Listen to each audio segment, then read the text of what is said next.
yang paling penting dalam majelis ilmu itu adalah tajdidul iman, memperbaharui iman. Jadi bisa dibilang bertambah ilmu itu harusnya bertambah iman. Kalau bertambah ilmu cuman bertambah wawasan tapi nggak bertambah iman, kayaknya agak-agak ada yang miss nih, kurang greget. Karena ilmu itu tempatnya di sini, bukan di sini. Kalau ilmu kita cuma letakkan di dalam hafalan, di dalam wawasan, gak terlalu banyak manfaatnya buat kita. Cuman sekedar jadi bahan debat, cuman sekedar biar dibilang musakof, orang yang berwawasan, cuman sekedar untuk dapat gelar gitu ya. Hanya untuk bisa bicara di depan umum. Tapi kalau ilmu itu diletakkan di hati, maka walaupun kita mungkin gak pintar ngomong di depan umum, tapi ilmu kita itu benar-benar bermanfaat. Minimal buat kita dulu nih, litajdidil iman, untuk memperbaharui iman. Karena Allah sendiri bilang innama yakhsyallaha min ibadihil ulama. Orang yang takut kepada Allah di antara hamba-hambanya itu adalah orang yang berilmu. Dan takut itu sifatnya hati, adanya di dalam hati. Takut, cinta, takut, berani, cinta, benci, nyaman, bahagia, susah, semuanya ada di dalam hati. Nah, kata Allah, orang yang paling takut kepada Allah di dalam hatinya adalah orang yang berilmu. Ini artinya apa? Berarti salah satu cara ngebangun rasa takut itu dengan mencari ilmu. Salah satu cara ngebangun rasa iman itu dengan mencari ilmu, sehingga nanti dia jadi orang yang sejati imannya. Innamal mu'minun idza dzukirallahu wajilat qulubuhum. Tapi kalau belum wajilat qulubuhum, berarti ilmunya belum sampai ke hati. Nah, ini yang kita coba belajar di dalam majelis-majelis kayak gini. Niatkan, saya ngerasa gersang nih hatinya nih. Karena kekuatan kita yang paling besar itu kan adanya di hati sebetulnya. Apalagi kalau kita mau berakad dengan Allah, akadnya itu di sini, bukan di lisan. Kalau dengan akad lisan itu kepada manusia, saya terima nikahnya, kan gak cukup di hati doang ya. Yang penting kan saya cinta, gak perlu akad, gak bisa. Kalau dengan manusia harus dengan lisan. Kenapa? Karena manusia gak tahu isi hati. Manusia itu tidak bisa menghakimi isi hati. Sehingga Umar mengatakan, nahnu nahkum bizzawahir. Kita tuh cuma bisa menghukum sesuatu yang tampak. Sehingga dengan manusia akad jual beli, akad utang piutang, akad pernikahan, akad cerai, semuanya dengan lisan. Kalau kita ceraikan, bukan kita. Kalau ada orang yang menceraikan istrinya dengan hati, sah nggak cerainya? Dalam hati, enggak, itu nggak jatuh talak sama sekali itu. Tapi begitu dengan lisan dia katakan, walaupun cuma bercanda atau marah, karena nggak ada orang yang bercerai tapi nggak marah kan ya. Ustadz, saya waktu itu ngomong talak itu dalam keadaan marah, Ustadz emosi. Emang ada yang yang mentalak dalam keadaan bahagia? Kamu saya talak ya? Kan nggak gitu kan? Yang namanya talak pasti orang marah dong. Yang disebut marah nggak jatuh talak itu marah yang sampai hilang akal, dan kayaknya jarang ada yang marah kayak gitu. Jadi kalau udah dibilang talak dengan lisan atau kita pisah aja atau apalah yang senada, yang semakna, baru dia berlaku. Itu kalau ke manusia. Termasuk kalau kita mencintai seseorang, katakanlah kepada dia kan. Kan ada sahabat bilang, ya Rasul, saya cinta orang itu karena Allah. Kamu udah bilang belum ke dia? Belum. Bilang ke dia. Karena kalau kamu mencintai saudaramu, sampaikan kepada dia. Nanti supaya dia membalas. Ana uhibbuka fillah, ahabbakallahu bima ahbabtani fih. Kalau nggak ngerti bahasa Arabnya, Ustadz, aku cinta sama kamu, agak-agak gelo. Cuman kalau di Indonesia nggak budaya gitu ya, jadi agak-agak ngerasa gimana gitu. Kalau di Arab biasa aja sih, ngasih permen. Ana uhibbuka fillah, akhi, aku mencintaimu karena Allah. Benar-benar karena Allah. Kalau perlu kita bikin kayak make sure gitu ya. Allah, benar karena Allah. A-nya dipanjangin. Karena kalau A-nya panjang itu artinya apakah. Kalau A-nya pendek itu huruf biasa. Benar karena Allah, Allah, benar karena Allah, benar. Sampai 3 kali. Maka kemudian Muaz bin Jabal mengatakan, saya pernah mendengar Rasulullah SAW bersabda, siapa yang saling mencintai di dunia karena Allah, nanti di akhirat mereka akan saling memberi pertolongan. Kalau ada yang duluan masuk surga, dia akan cari temannya yang saling mencintai di dunia karena Allah untuk dia tolong supaya bareng-bareng masuk surga. Kenapa? Karena di dunia aja mereka nggak mau bahagia sendiri, pasti ingat temannya. Lagi makan ingat temannya, dia makan nggak ya? Kalau dia di rumahnya bagus, rumah temannya bocor, ingat rumah temannya, kasihan dia bocor kalau lagi hujan nih. Ingat di dunia aja, ingat apalagi di akhirat. Nah ini dengan manusia, lisan. Kalau dengan Allah nggak cukup lisan. Justru muamalah dengan Allah itu mainnya di sini. Muamalah dengan manusia di lisan. Dengan istri itu kita harus pintar-pintar membahagiakan hatinya dengan lisan. Kita harus pintar-pintar membahagiakan hatinya dengan kata-kata yang indah. Sehingga Nabi mengatakan qaulun ma'rufun shadaqah. Ucapan yang baik itu sedekah pahalanya.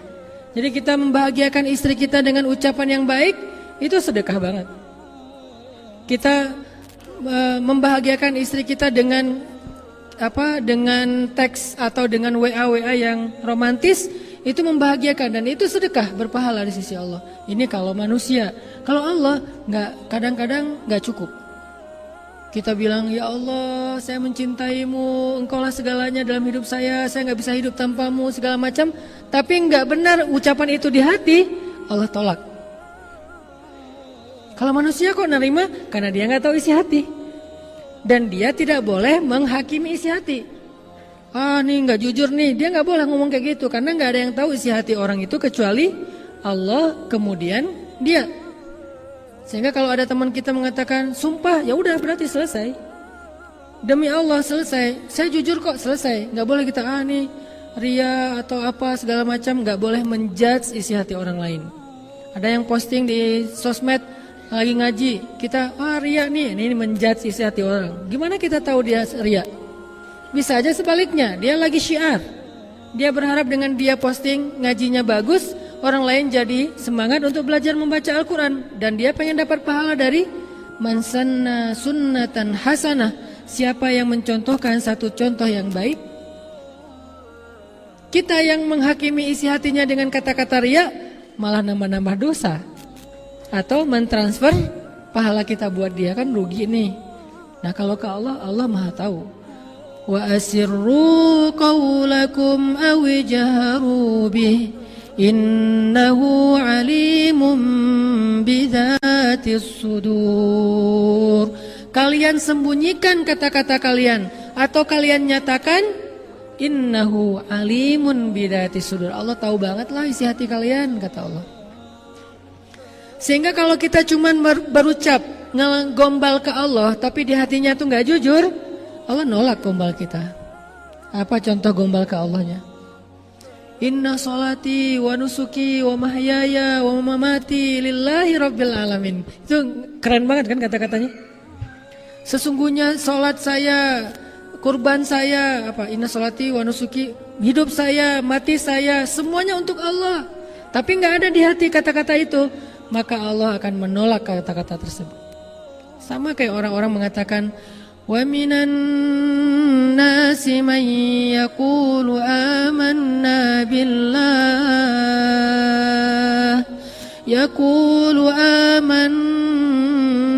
billahi wa bil yaumil akhir.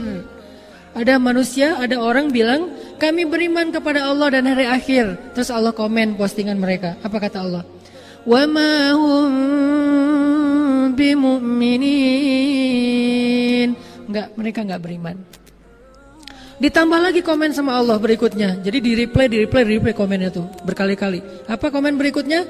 Yukhadi'una Allah walladzina amanu wa ma yakhda'una illa anfusahum wa ma yash'urun. Mereka bohong, kata Allah. Kenapa kok Allah menjudge seorang yang berkata-kata baik? Kami beriman, kata mereka. Kan baik kan kata-kata ini ya. Asyhadu an la ilaha illallah, inna sholati wa nusuki. Apalagi hasbiyallahu wa ni'mal wakil, la haula wala quwata illa billah. Apalagi kalimat-kalimatnya, la'allahu khair, iyyaka na'budu wa iyyaka nasta'in, la tahzan innallaha ma'ana. Semua kata-kata yang baik, tapi Allah komennya enggak, kata Allah. Bohong, kata Allah. Kok Allah menjudge kayak gitu padahal ucapannya baik? Jawabannya ada di ayat berikutnya.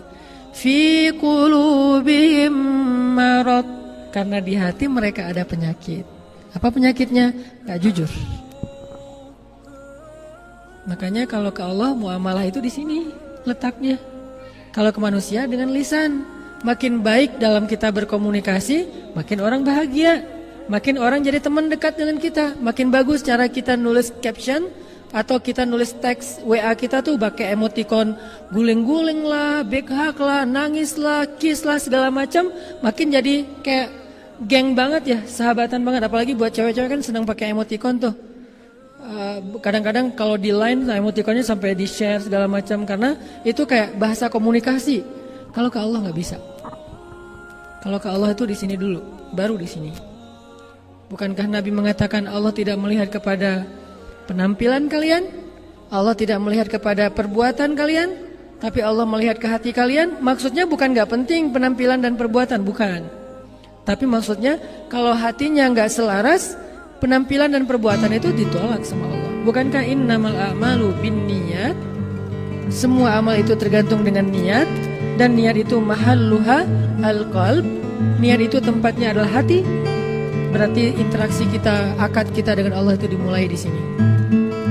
Kalau di sininya mantap, wah, banyak banget keajaiban terjadi dalam hidup kita. Banyak banget kalau di sini mantap. Kita nggak butuh kalimat panjang, satu kata aja cukup. Kalau di sininya mantap, udah ada akad dengan Allah. Satu kata aja untuk ngeklaim, udah cukup. Apa kata itu? Allah. Udah selesai. Kita udah baca Al-Baqarah, baca segala macam, masih aja ketakutan kan ya? Kita yang gemetar. Nabi cuma dengan satu kata Allah, musuhnya yang gemetar. Kita malam-malam sendirian mungkin di rumah atau di kos-kosan, dan banyak cerita-cerita serem kata orang-orang di kos-kosan itu, di belakang rumah segala macam. Kita bacalah Al-Baqarah, lengkap tuh 286 ayat dibaca. Kan Masya Allah ya. Ada berapa kata Allah di dalam surat itu? Kok masih gemetaran? Kok masih nggak bisa tidur? Kok masih khawatir? Karena kita membaca itu dengan lisan, bukan dengan hati. Ketika kita membaca ayat Allahu waliyul ladzina amanu, padahal cukup ya satu kata itu, satu kalimat.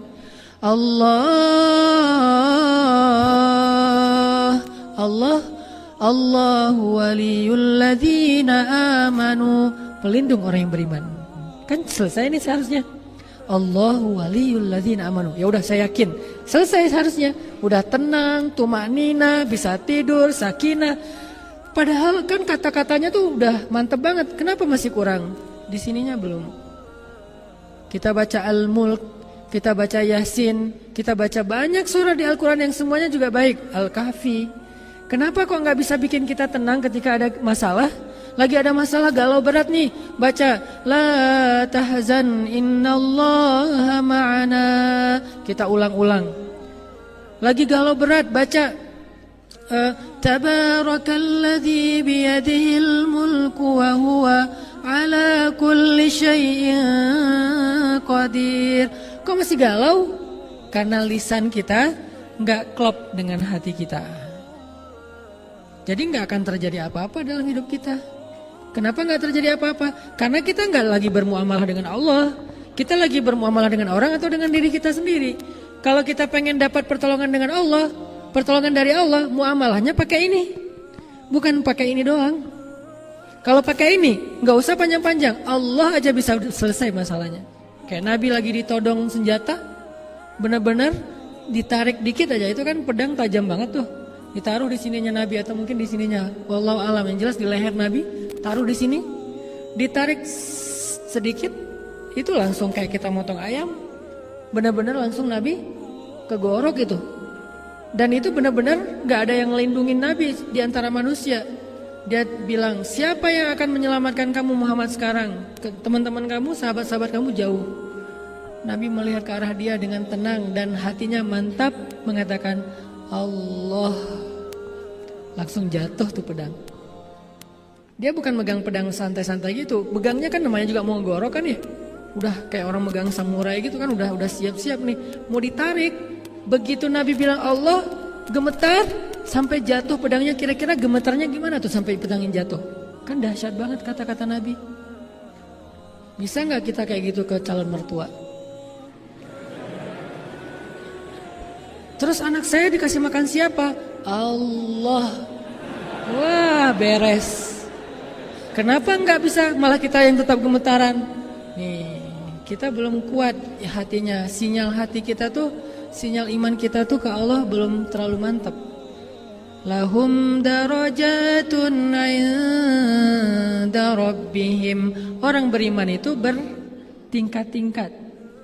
Jadi rasa di hati kita itu nggak sama. Ada yang kuat banget, ada yang biasa-biasa aja, ada yang sedikit, ada yang putus-putus.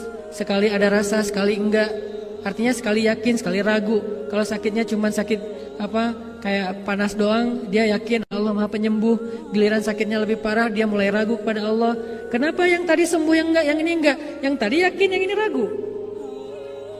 Kenapa kalau misalnya yang sakit kepala dia bisa sembuh? Karena kalau sakit kepala ringan, dia yakin sama Allah Maha Penyembuh, jadi sembuh. Giliran sakitnya agak parah, dia ragu sama Allah Maha Penyembuh, makanya gak sembuh-sembuh. Ada tuh Ustadz, dia orangnya saya yakin orangnya beriman banget, tapi kok gak sembuh-sembuh? Nah, nanti ada jawaban lain. Yang jelas, gak ada iman yang sia-sia. Gak ada iman yang sia-sia. Iman itu sekecil zarrah aja nilainya lebih daripada langit dan bumi. Bukankah Nabi banyak banget hadis tentang mengatakan satu amal yang lebih baik daripada bumi dan seisinya? Atau langit dan bumi kan? Itu sekecil zarrah amalnya, tapi lebih berat daripada langit dan bumi. Kalimat subhanallahi wa bihamdi, subhanallahil azim aja, itu kalau ditimbang di dua timbangan, yang satu ditaruh bumi dan langit, satu lagi kalimat subhanallahi wa bihamdi, subhanallahil azim, itu lebih berat subhanallah daripada bumi dan langit. Iman sesepele itu coba. Belum kalimat yang panjang, yang satu surat Al-Quran yang kayak gimana panjang lebar. Cuman kata-kata yang singkat. Kenapa? Kalau diucapkan dengan hati yang mantap.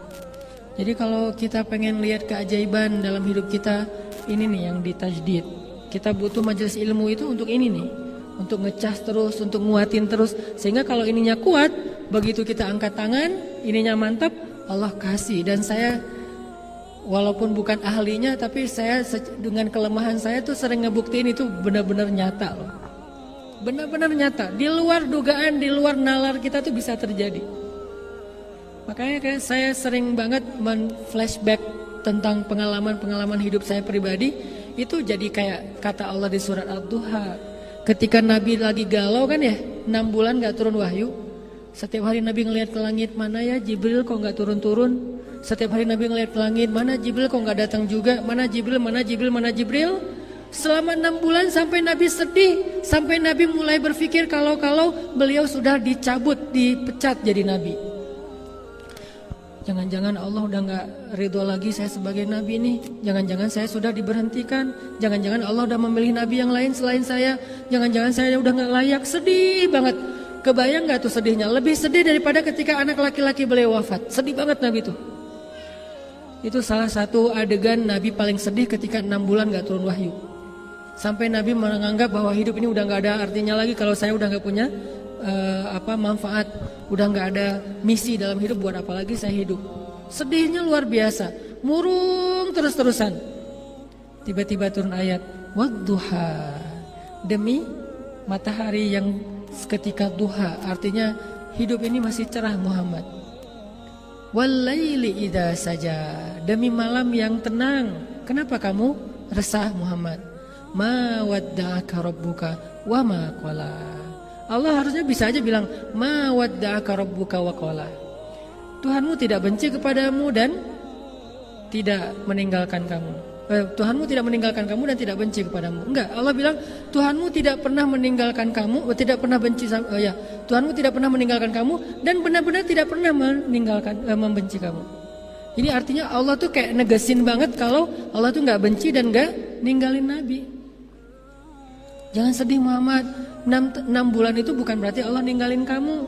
Itu kayak ujian juga buat Rasulullah. Setelah itu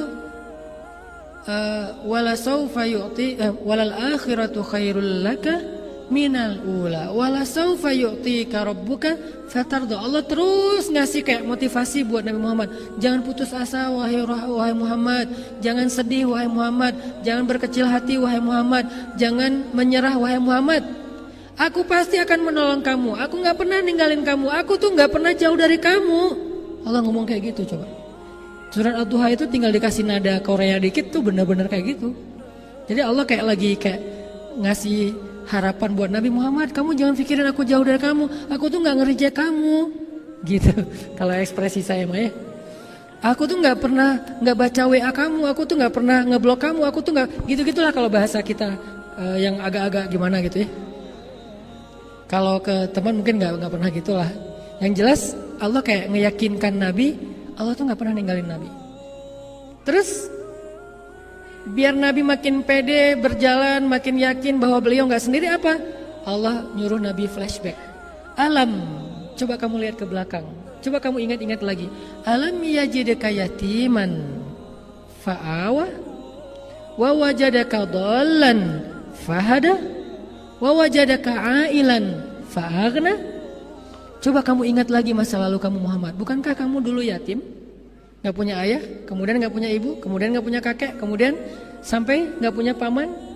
Lalu Allah memberikan kamu terus orang yang akan mendampingi kamu. Gak ada ayah, ada ibu, gak ada ibu, ada kakek, gak ada kakek, ada paman, gak ada. Kemudian setelah selesai masa paman dengan istri yang luar biasa. Kenapa Allah gak ngasih Khadijah itu semasa dengan Ummu Salamah, Sauda, Aisyah? Kenapa?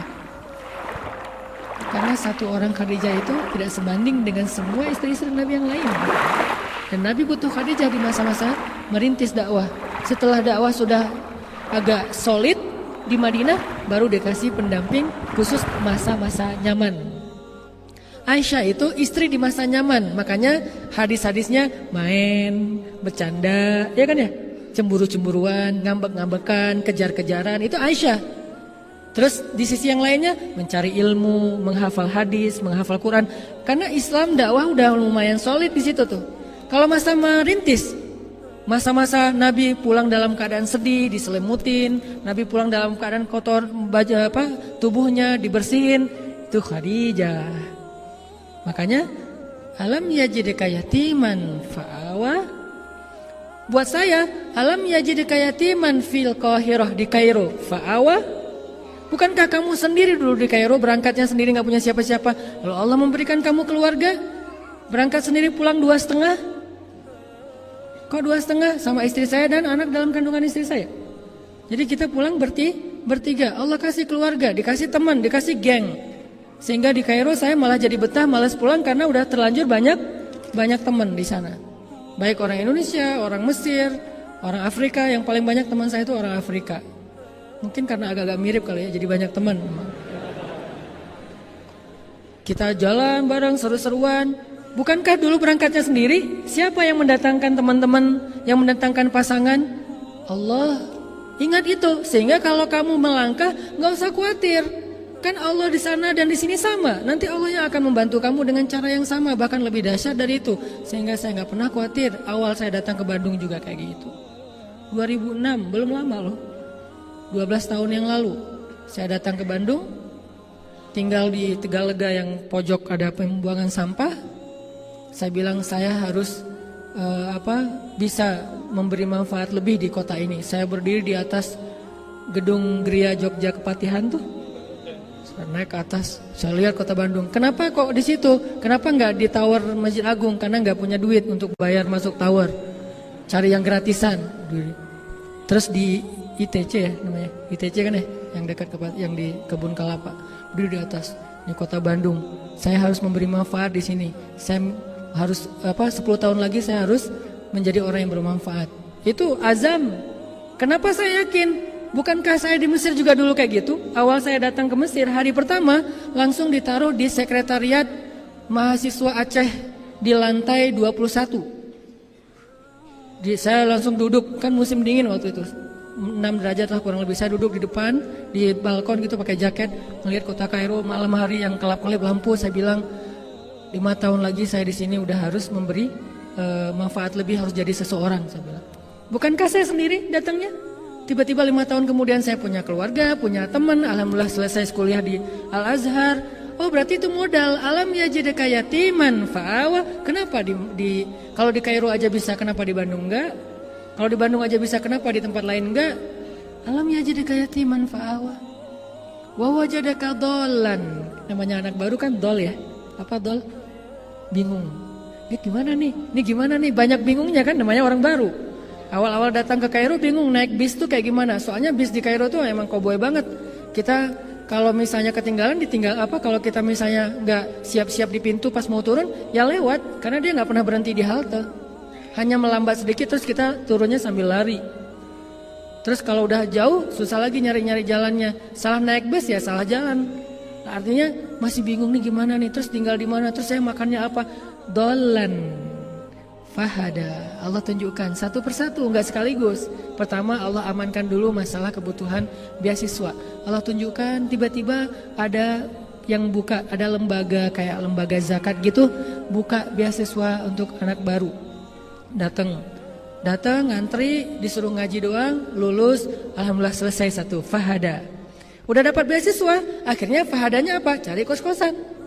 Dapat kokosan, awalnya cari yang paling murah di kampung. Yang saya cerita ada keledai segala macam, di kampung banget. Selalu kayak gitu mulai kehidupan saya tuh, dari awal banget, dari bawah.